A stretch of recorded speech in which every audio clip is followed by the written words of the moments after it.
तद विज्ञानार्थम स गुरुमेवाभिगच्छेत् समित पाणि श्रोत्रियम ब्रह्मनिष्ठम।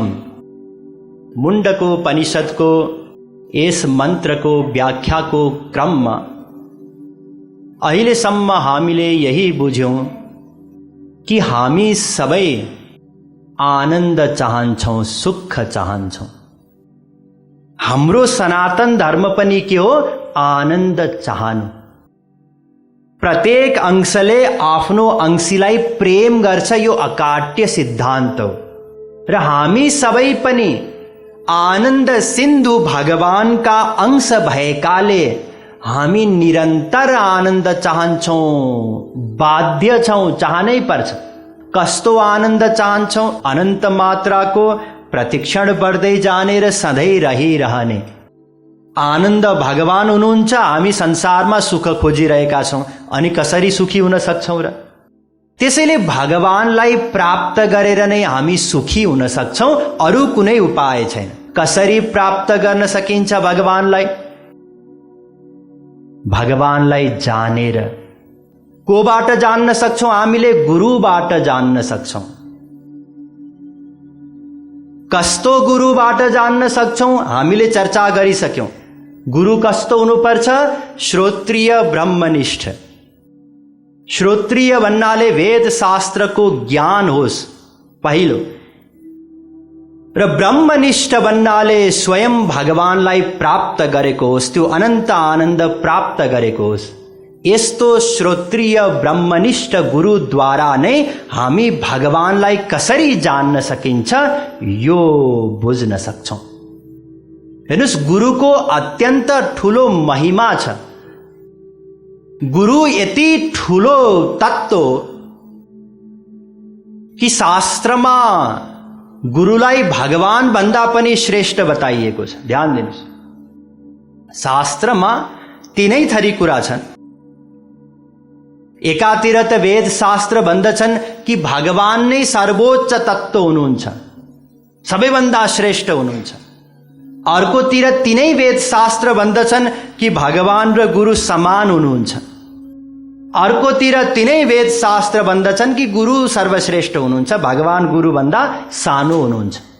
तीन थरी कुरा छन् र तीनै थरी फेरि सत्य हुन्। ध्यान दिनुस्, भगवान स्वामी हुनुहुन्छ, त्यसैले भगवान श्रेष्ठ हुनुहुन्छ।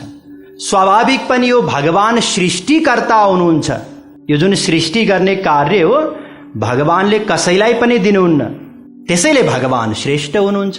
भगवान स्वयं आनन्द पनि हुनुहुन्छ र त्यही आनन्दको उहाँले भोग पनि गर्नुहुन्छ, र महापुरुषहरूले पनि त्यो अनन्त सुख भोग गर्नुहुन्छ। त्यसैले भोगको दृष्टिले, आनन्द भोगको दृष्टिले भगवान र महापुरुष बराबर हुनुहुन्छ। त्यसै गरी गुरु सर्वश्रेष्ठ हुनुहुन्छ, यो पनि शास्त्रले बताएको छ। तस्मात् परतरम देवी तदीयानां समर्चनम। पद्म पुराणको श्लोक हो यो। स्वयं भगवान शंकरजी पार्वतीजीलाई बताउँदै हुनुहुन्छ कि हे पार्वतीजी, गुरुको भक्ति समान अरू कुनै पनि भक्ति छैन, भगवानको भक्ति पनि होइन। किनकि गुरुको स्थान श्रेष्ठ हुन्छ।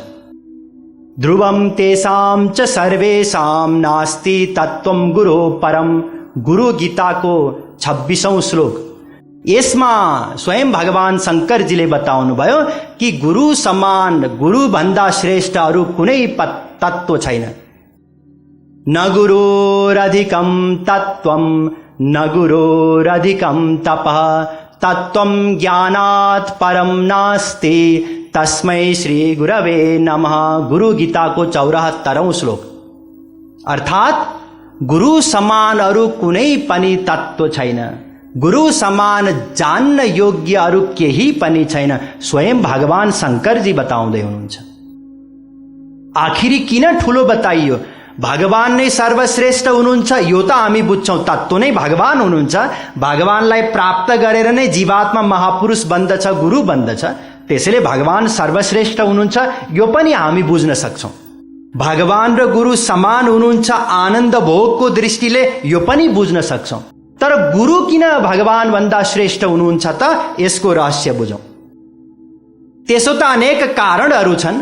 प्रमुख दुईवटा कारण बुझ्नुहोस्। पहिलो हो त्याग, दोस्रो हो सामर्थ्य।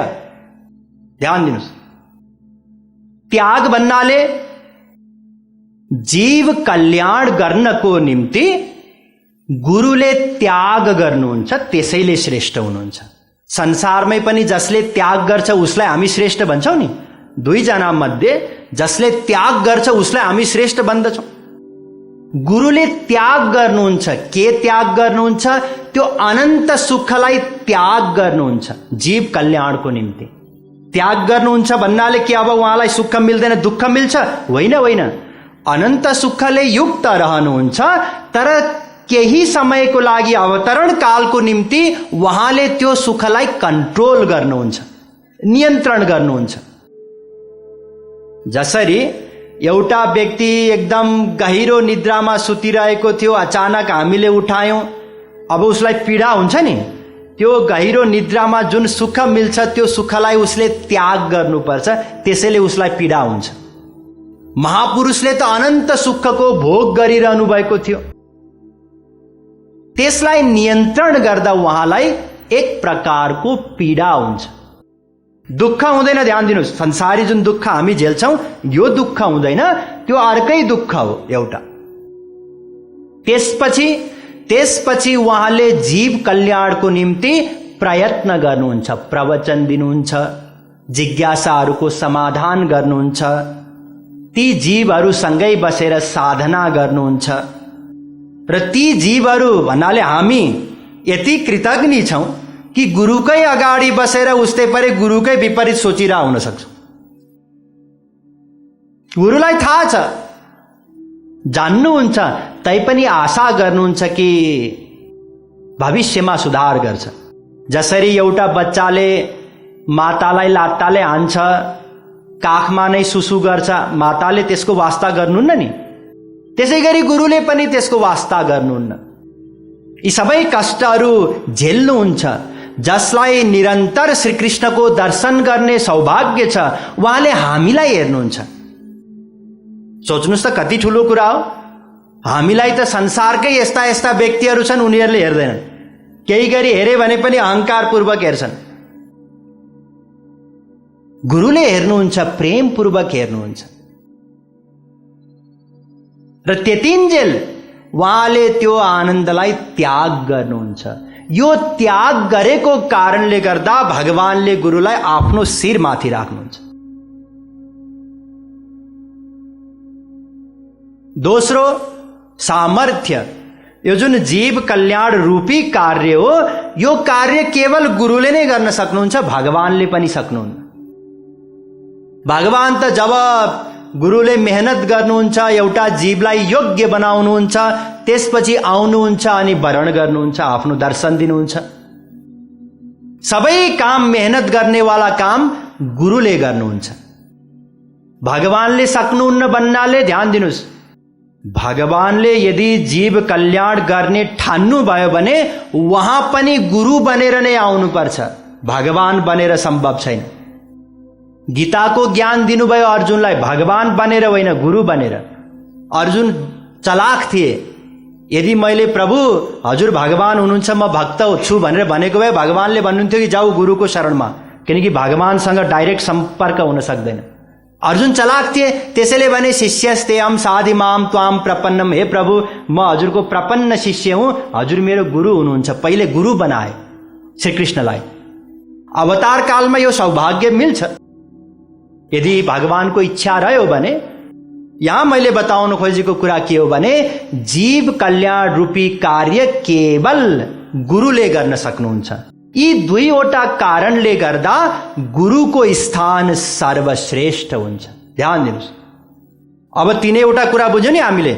भगवान नै सर्वश्रेष्ठ हुनुहुन्छ यो पनि बुझ्यौं, गुरु र भगवान समान हुनुहुन्छ यो पनि बुझ्यौं। आनन्द भोगको दृष्टिले भगवानसँग जति पनि शक्ति छन् सबै शक्ति भगवानले गुरुलाई दिनुहुन्छ, त्यसैले दुवै बराबर हुनुहुन्छ। र गुरुको स्थान सर्वश्रेष्ठ हुन्छ यो पनि हामीले बुझ्यौं, किनकि जीव कल्याण रूपी कार्य केवल गुरुले नै गर्न सक्नुहुन्छ। तर यी तीनवटा भन्दा पनि भिन्न अर्को एउटा कुरा छ। जुन शास्त्रमा बताइएको छ।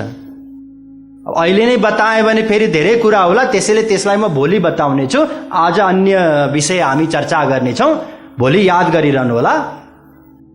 अस्तु, यहाँ जुन गुरुको महिमा बताइयो कि गुरु भगवान भन्दा पनि श्रेष्ठ हुनुहुन्छ, भगवान समान हुनुहुन्छ, त्यो साधारण व्यक्तिको निम्ति होइन, वास्तविक महापुरुषको निम्ति हो, श्रोत्रिय ब्रह्मनिष्ठ गुरुको निम्ति हो।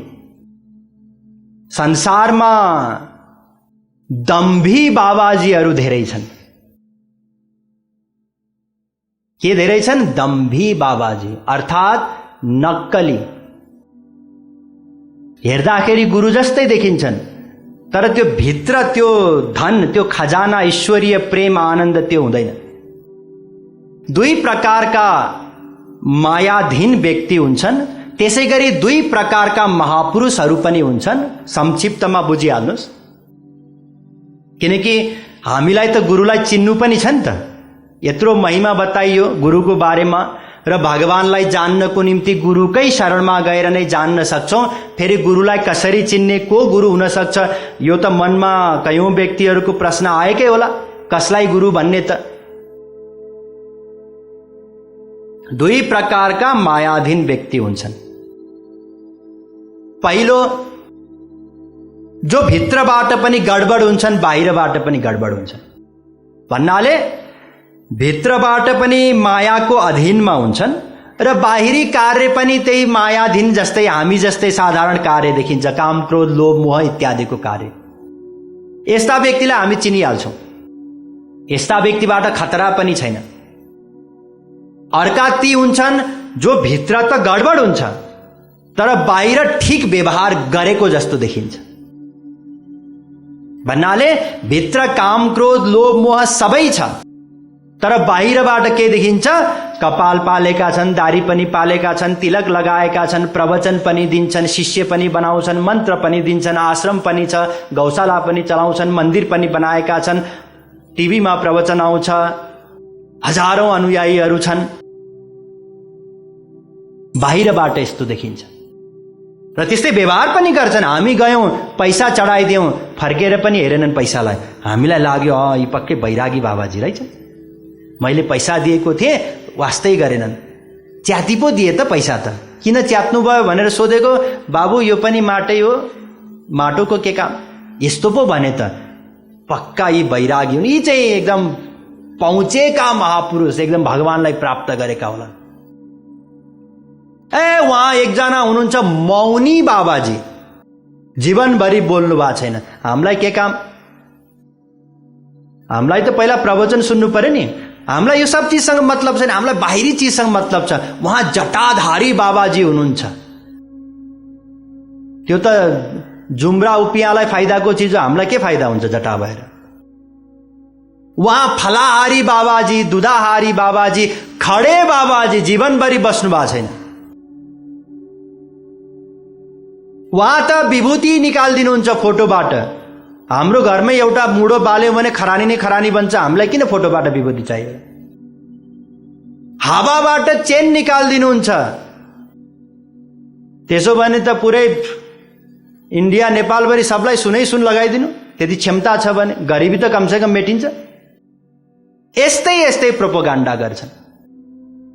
गाली गर्यौं हामीले गएर, मौन रहे बाबाजी, यी त बुद्धकै अवतार जस्तो देखिन्छन्। हामी यस्ता व्यक्तिको चंगुलमा पर्छौं र ती बाबाजीहरूलाई हाम्रो कमजोरी थाहा छ। कमजोरी भन्नाले हामी संसार चाहन्छौं भन्ने थाहा छ। त्यसैले बालक समोसा खानु, तिमीले चाहेको पूरा हुन्छ। समोसावाला बाबाजी छन् एकजना, धेरै पपुलर, टिभीमा प्रोग्राम आउँछ, 5-5 हजार टिकट लाग्छ एउटा प्रोग्राम एटेन्ड गर्नलाई। कृपाको दरबार बर्सिन्छ, किनकि हाम्रो कमजोरी थाहा छ नि। हामीलाई संसार चाहिएको छ, जागिर चाहिएको छ, विवाह गर्नु छ, बच्चा भएनन्, हाम्रा यिनै समस्याहरू छन्। यही कमजोरी हाम्रो देखेर त्यही अनुसारको मार्केटिङ एउटा प्रोग्राम बनाए, पोलिसी बनाए, हामी त्यो चंगुलमा फस्यौं। यस्ताबाट हामीलाई खतरा छ। त्यसैले दुई प्रकारका मायाधीन छन्। एउटा भित्र गडबड बाहिर गडबड, त्यस्ताबाट खराब केही खतरा छैन। अर्को भित्र गडबड तर बाहिरबाट ठिक जस्ता देखिन्छन्, त्यस्ताबाट हामीलाई खतरै खतरा छ। अब महापुरुषहरूको बारेमा पनि चर्चा गरौँ। महापुरुषहरू पनि दुई प्रकारको हुनुहुन्छ। एउटा भित्र पनि ठिक बाहिर पनि ठिक भन्नाले भित्रबाट त निरन्तर भगवानको स्मरण हुन्छ नै। न चलति भगवत पदार बिन्दाल लव निमिषार्धमपि यस वैष्णवाग्रह। भागवत 11:2-53। एक क्षण पनि भगवानबाट महापुरुषको गुरुको मन बुद्धि अलग हुँदैन। वासुदेवम सर्वमिति स महात्मा सुदुर्लभ, गीता 7:19। सर्वत्र भगवानको उहाँले अनुभव गर्नुहुन्छ, दर्शन गर्नुहुन्छ। यो महापुरुषको स्थिति हो, वास्तविक स्थिति, ओरिजिनल अवस्था। भित्रबाट त भगवानको स्मरण गर्नुहुन्छ नै, बाहिरबाट पनि सर्वत्र भगवानको अनुभव गर्नुहुन्छ। ईशावास्यमिदग्वम सर्वम, ईशावास्योपनिषदको पहिलो मन्त्र। पुरुष एवेदग्वम सर्वम, पुरुष सूक्तको दोस्रो मन्त्र। सर्वम खल्विदम ब्रह्म, छान्दोग्योपनिषद 3:14-1। सर्वत्र भगवानको दर्शन गर्नुहुन्छ। हामी गयौं, गुरुजी सुन्नुन्न। यत्र वा अस्य सर्वमात्मैमाभूत तत्केन कम जिग्रेत, तत्केन कम पश्येत, तत्केन कग्वम शृणुयात्, तत्केन कम अभिवदेत, तत्केन कम मन्वीत, तत्केन कम विजानीयात्। एने दग्वम सर्वम विजानाति, तम केन विजानीयात्, विज्ञातारमरे केन विजानीयात् इति। बृहदारण्यकोपनिषदको मन्त्र हो यो। अर्थात उहाँले भगवान बाहेक केही पनि सुन्नुहुन्न, केही पनि देख्नुहुन्न, केही पनि सुग्नुहुन्न, केही पनि बोल्नुहुन्न, केही पनि सोच्नुहुन्न, केही पनि जान्नुहुन्न। यो हो महापुरुषको गुरुको असली अवस्था। यस्तो अवस्थामा रहेर जीव कल्याण रूपी कार्य गर्न सम्भव छैन। अघि पनि बताएँ नि मैले, जीव कल्याणको निम्ति उहाँले त्यो अवस्थामाथि नियन्त्रण गर्नुहुन्छ।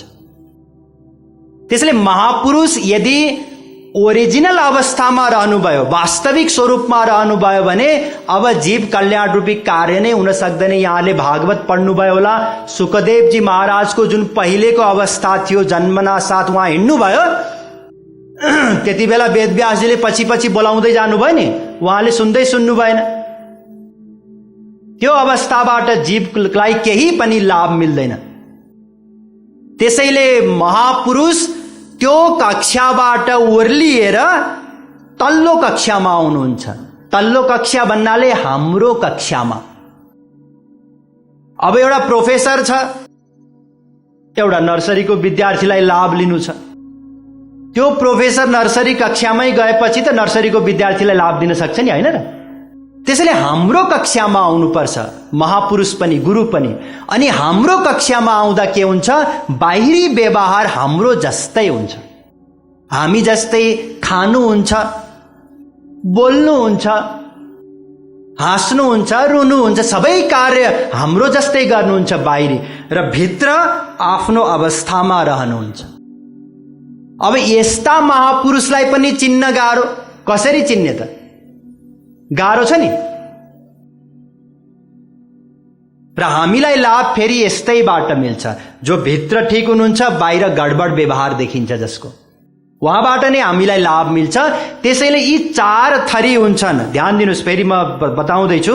मायाधीन जीव 2 थरी, भित्र गडबड बाहिर गडबड, भित्र गडबड बाहिर ठिक। यो भित्र गडबड बाहिर ठिक वालाबाट हामीलाई खतरा छ। जो बाहिरबाट गुरु जस्तै देखिनुहुन्छ, भित्रबाट काम क्रोधको अधीनमा हुनुहुन्छ, मायाको अधीनमा हुनुहुन्छ, उहाँबाट हामीलाई खतरा छ। र गुरु पनि भित्र गडबड भित्र ठिक बाहिर ठिक, यो अवस्थाको गुरुबाट हामीलाई लाभ मिल्दैन। र जो भित्र ठिक हुनुहुन्छ बाहिर गडबड हुनुहुन्छ, उहाँहरूलाई हामी चिन्नै सक्दैनौँ, जान्नै सक्दैनौँ।